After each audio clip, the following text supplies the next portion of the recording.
Waktu tu saya sangat terkejut sebab saya nampak Jack Sparrow kat dalam masjid Jawa tu. Apa Jack Sparrow buat dekat Thailand ni? Okey, bismillahirrahmanirrahim. Assalamualaikum warahmatullahi wabarakatuh. Saya Ahmad. Welcome back to my channel.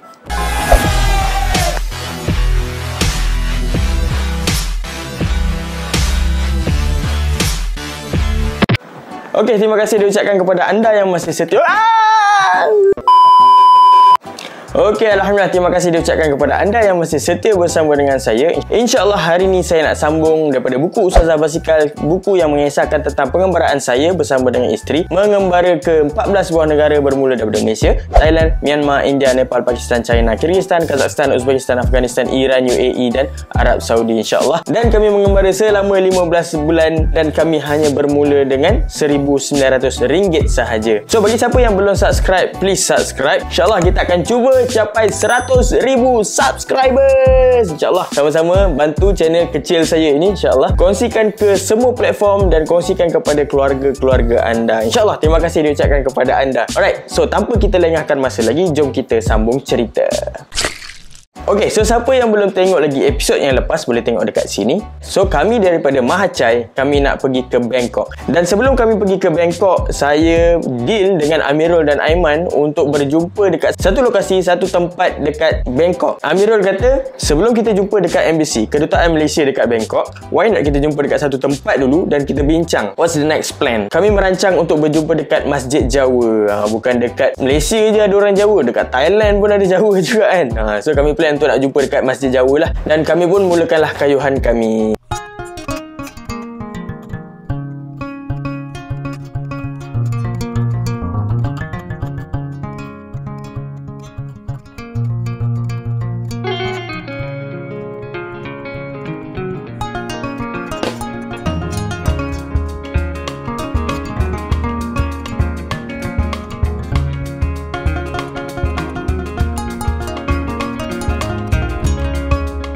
Dan pada waktu tu saya nak cari kedai basikal sebab nak tukar dia punya tongkat. Tongkat basikal saya tu dah loose dekat dia punya connector tu. Sebelum ni saya dah pakai satu tongkat, dia patah. Saya tukar kepada tongkat yang lain yang berbeza pun rosak juga. So saya nak cari satu tongkat yang berbeza untuk menampung berat basikal saya. Waktu tu dalam 80 kg. Dan Alhamdulillah saya ada jumpa satu kedai dekat tepi jalan, kedai basikal. Dan masa tu dia ada kickstand. Dia suggest untuk kami pakai kickstand tu. Dan waktu tu dia tak sempat nak pasangkan sebab ada ramai customer dan saya pun pasanglah sendiri kickstand tu. Dan selepas habis pasang kickstand tu, kami pun teruskanlah kayuhan masuk ke dalam bandar Bangkok. Dalam bandar Bangkok ni memang saya kurang minat masuk dalam bandar ni disebabkan ada banyak kereta, banyak lori, lepas tu ada banyak motor yang selip menyelit kan. Selalunya dekat dalam bandar ni saya kalah lah dengan Adillah kan. Sebab apa? Sebab dia punya handlebar dia tu kecil, so dia boleh menyelit kan. Macam saya handlebar saya lebar. Nak selit tu saya kena tengok side mirror orang, takut tersagat side mirror orang kan. Tak pasal-pasal nak kena bayar pula kan. Selalunya saya akan kalah lah dekat bandar ni dengan Ustazah kan. Dia menyelit-nyelit, tiba-tiba dah hilang. Waktu tengah kayu kat dalam bandar tu, tiba-tiba tayar saya pancit. Waktu tu saya ajak Ustazah untuk berhenti tepi jalan dan betulkanlah tayar tu. Waktu tu saya nak tukar tiup dan Adillah dia keluarkanlah tupperware dia keluarkan makanan yang dia masak cekodok tadi kat Mahachai tadi tu untuk kami makan bersama lah. Maksudnya saya betulkan tayar, dia suapkan saya. Sweet tak? Sweet sangat. Dan selepas habis tu kami pun sambunglah kayuhan kami.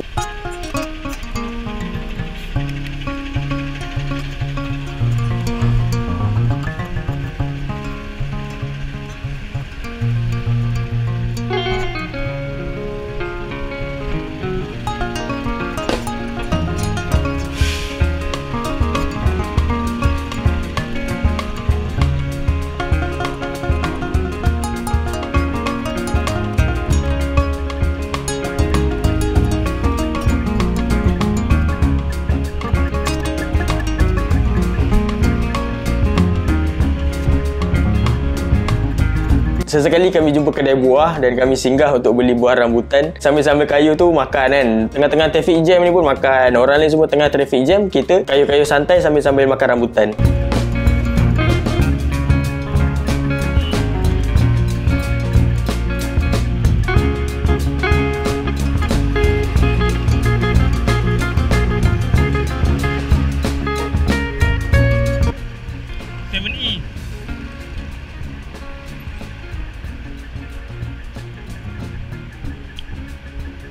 masuk 7E.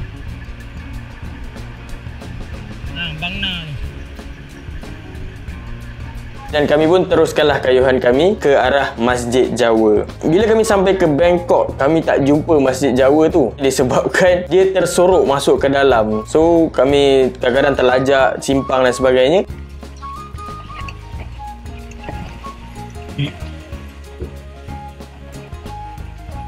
Lajak tu. Kalau masuk simpang. Alah, hilang. 31 miles in 5 hours 46 minutes 4 seconds. Lap time 15 minutes 4 seconds. Alamak. Dan kami mencari orang yang pakai tudung, orang Islam lah yang dekat situ. Nak mana? Tu ada orang pakai tudung kat situ.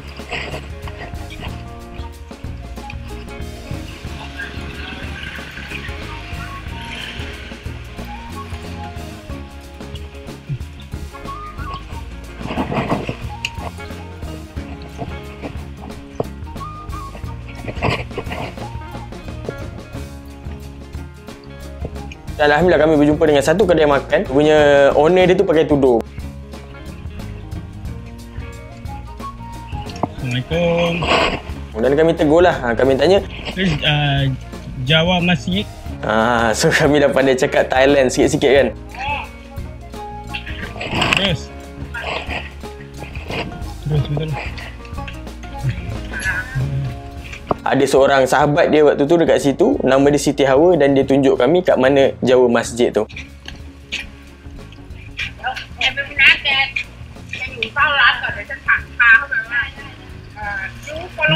Follow. Okay. Yang follow.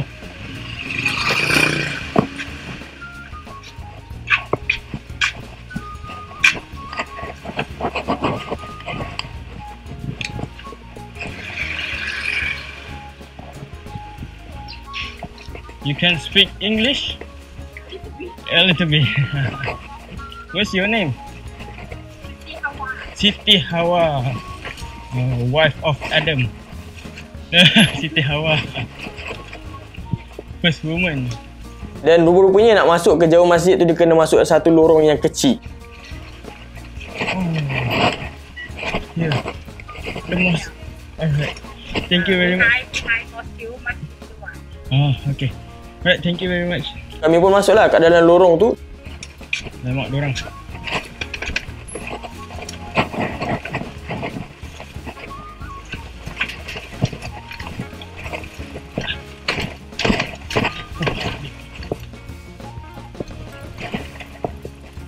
Di penghujungnya kami jumpalah Masjid Jawa tu.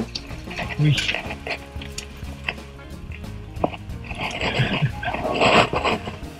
Dan maksud saya cakap dengan dia lah, macam mana Amirul dengan Aiman nak masuk ni, sebab dia orang kan naik public transport. So macam mana nak sampai ke Masjid Jawa ni kan? Macam mana dia orang nak datang yang? Celah-celah gini. Macam mana dia orang nak datang celah-celah gini? Macam mana dia orang nak datang? Masak pun nak backpack. Biarlah dia orang ni berjalan kaki kan, dengan backpack tu masuk kawasan tu kan. Mesti dia ada jalan punya kan. Dan kami pun masuklah ke dalam masjid dan kami parking dekat area dapur.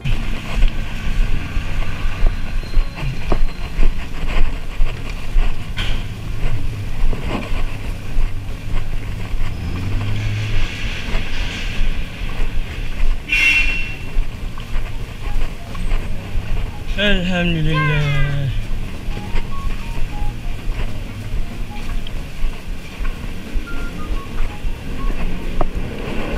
Pakai situ ke?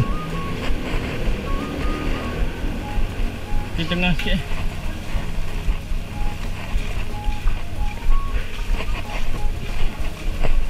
Sini lah. Tu tepi tengah orang jalan tu.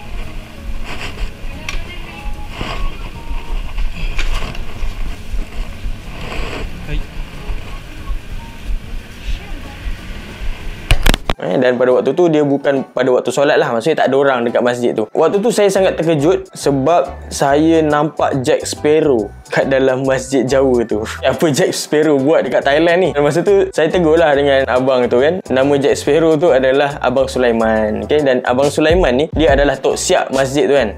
Gaya dress up tu memang rugged gila kan. Tapi dia adalah tok siap masjid. Dia lah yang menjaga kebersihan masjid tu. Power tak power punya Abang Sulaiman ni kan. Saya minta izin lah dengan Abang Sulaiman ni, boleh tak kalau kami nak tidur dekat sini? Dan dia kata boleh, tak ada masalah. Kalau nak tidur tak ada masalah, boleh je tidur dekat sini. Dan waktu tengah saya sembang dengan Abang Sulaiman ni, Adilah datang pada saya. Adilah cakap, abang nampak tak Tupperware yang kita makan tadi tu? Cakap tak ada pun. Tak ada, tak nampak apa-apa pun. Dia kata mungkin tertinggal kot kat tempat tadi yang masa abang betulkan tiup tadi tu. Lepas tu Adilah cakap, boleh tak kalau Ayang nak pergi ambil? Saya cakap tak apalah, bukan rezeki lah tu. InsyaAllah adalah Tupperware lain yang boleh ganti. Dia kata Ayang sayang lah dengan Tupperware tu. Sebab Tupperware tu orang bagi, so sangat sentimental untuk dia lah. Dan dia minta izin untuk nak kayuh basikal untuk pergi ambil balik sorang-sorang. Pada waktu tu dah nak maghrib lah. Dia cakap tak payahlah dah nak maghrib ni, nak pergi ambil Tupperware tu sorang-sorang pula tu. No, tak ada. Dan masa tu muka dia dah mula masam kan. Saya pun rasa macam aduh, ini baru sampai Thailand ni kan, belum sampai ke Mekah lagi dah macam ni susah ni. Okay lah, saya pun fikirlah macam mana nak pergi ambil Tupperware kesayangan dia tu. Dan saya jumpalah dengan Abang Sulaiman. Saya cakap ada tak motor, nak pinjam motor untuk nak cari Tupperware tu. Abang Sulaiman kata ada motor tapi dia tak ada helmet. Saya cakap okey, tak ada masalah sebab saya ada helmet. Saya cakap dengan Adilah jom. Dan Adilah cakap jom pergi mana? Saya cakap lah, kata nak ambil Tupperware. So Adilah muka dah berseri kan. Tapi saya cakap bukan naik basikal, kita naik motor. Abang dah pinjam dah motor dengan Abang Sulaiman tu. Saya cakap kita pakai helmet kita lah. Abang Sulaiman tak ada helmet tau. Masa tu Adilah cakap kita mana ada helmet? Tu helmet basikal tu. So kami memakailah helmet basikal untuk misi mencari Tupperware. Dan masa tu saya tanya Adilah, Ayang ingat ke Tupperware tu kat mana? Ingat. Dia ingat gila jalan dia. Dan masa kami naik motor tu dia tunjuk, abang masuk kanan, abang masuk kiri. Bila sampai je kat tempat lokasi tu, bang tu Tupperware kita tu, Tupperware kita. Tupperware tu betul-betul dekat bawah pokok kan. Punyalah gelap masa tu kan.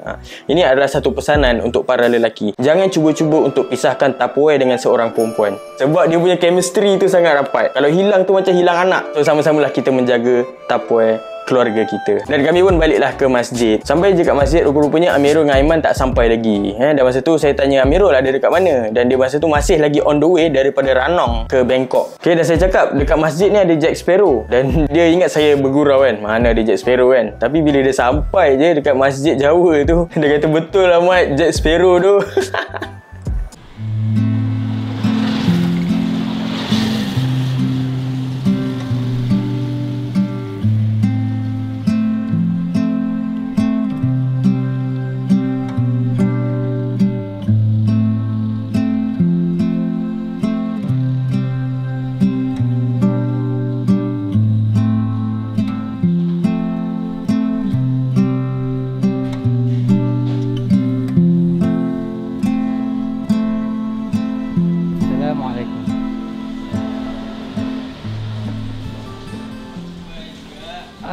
Assalamualaikum.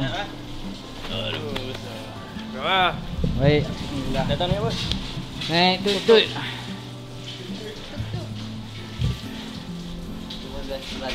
Masa tu Abang Sulaiman ni dia offer bilik dia tahu untuk saya dengan Adilah tidur. Okay, dan Amirul dengan Aiman tidur dekat ruang solat lah. Dan masa tu kami sangat segan lah dengan Abang Sulaiman ni kan. Tak apa. Kami tak nak tidur dekat bilik dia kan. Sebab dia ada bilik khas untuk tok siap ni. Rupa-rupanya Abang Sulaiman ni duduk kat dalam masjid, dekat area masjid tu. So dia duduk dalam tu lah. So masa tu dia insist juga untuk kami terima. Dan Alhamdulillah kami pun terima lah kan. Bila orang nak bagi tu kami rasa bersalah nak terima kan? Sebab setiap pagi kita doa, ya Allah bagilah jumpa orang-orang yang baik kan. Dan Allah dah bagi orang yang baik, takkan kita nak tolak.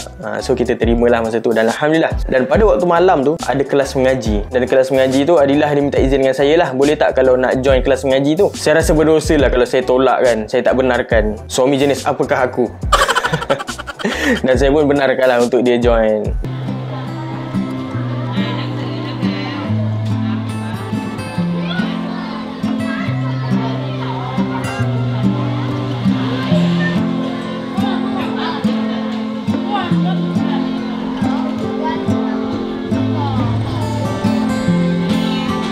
Dan apa yang mengejutkan kan, Ustazah ni bukan sekadar boleh bercakap dengan orang yang berlainan bahasa, tapi dia siap boleh mengajar ngaji lagi. Itu kelebihan dia lah.